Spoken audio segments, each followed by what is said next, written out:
8 more hostages have been released by Hamas, including 3 Israelis and 5 Thai nationals. But is Hamas using these Israeli hostage releases to reconquer Gaza? Well, former IDF staff sergeant and my dear friend Jonny Daniels is here to bring us the latest. Shalom, Jonny.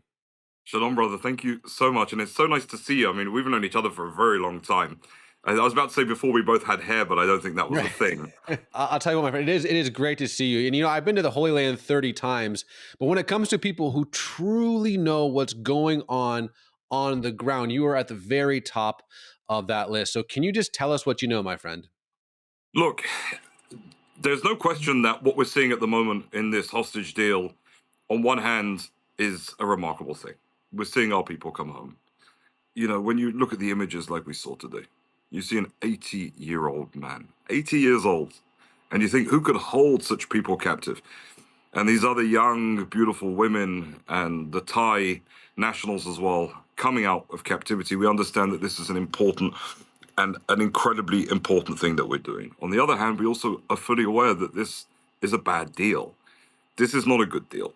This is a really difficult deal. It's a tough pill to swallow for many people in Israel, almost brought down the Israeli government.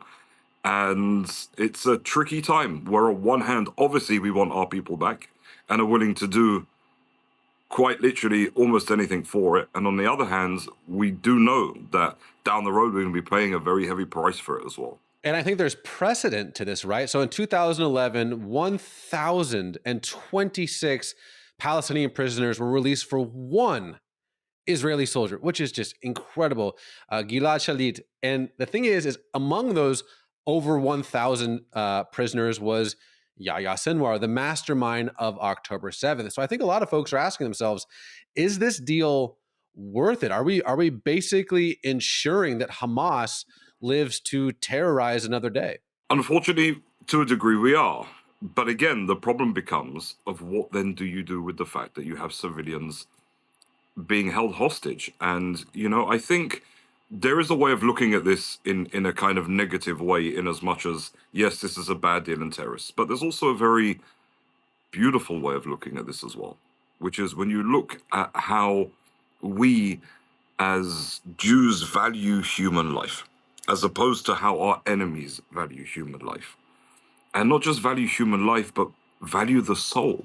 In as much as, from a Jewish perspective, we believe that the soul is connected to the body, that one soul cannot ascend to heaven until one is buried. And even in a case like that, we're giving back terrorists from jails for bodies of Israelis being held by Hamas.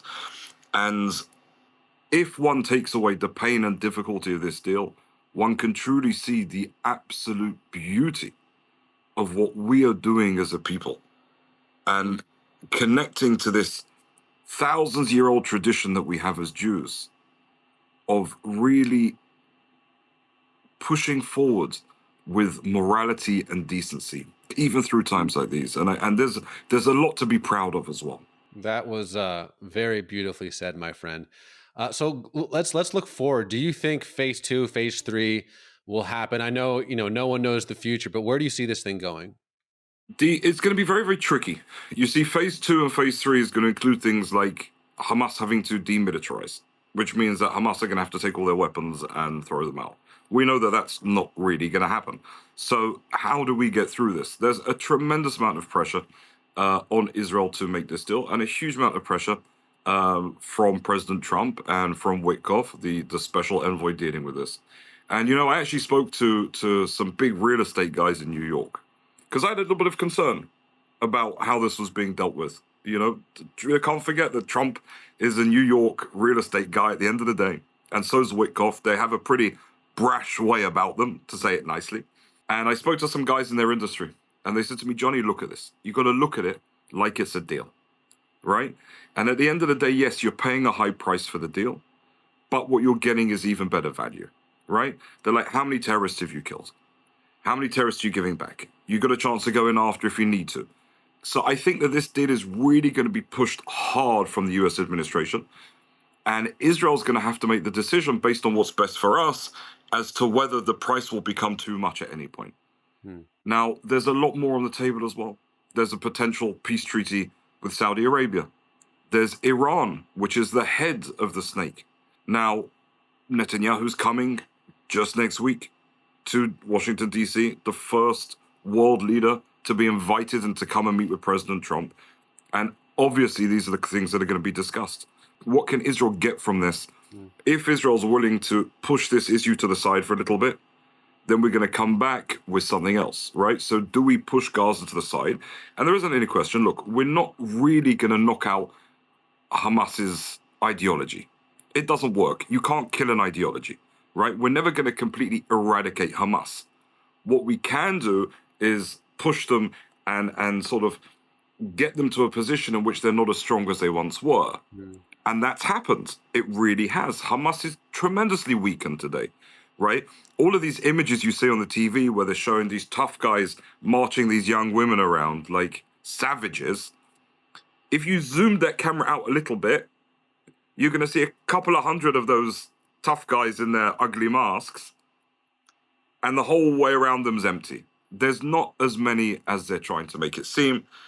They're not as trained as they once were. They don't have as many weapons as they once do. Israel really is and is on the forward part of this deal. So I think however it goes forward, we're going to come out of this okay. But honestly, truly, we got to get our people home. Amen. Well, there's a lot that's being said and has been said from a Western perspective. A lot of things being said on campus. You're talking about New York, at Columbia. A lot of words being thrown around. And I want to basically give you this last question, this last opportunity to say your piece. Just basically imagine you have a wide Western audience, and you hear words like genocide and apartheid, and you hear, Hamas is just a political entity. And there's just a lot of things being said, and a lot of, as someone who's been to Israel 30 times, I know a lot of it is untrue. And frustratingly, I'm not Jewish, I'm not Israeli, and I'm frustrated by it.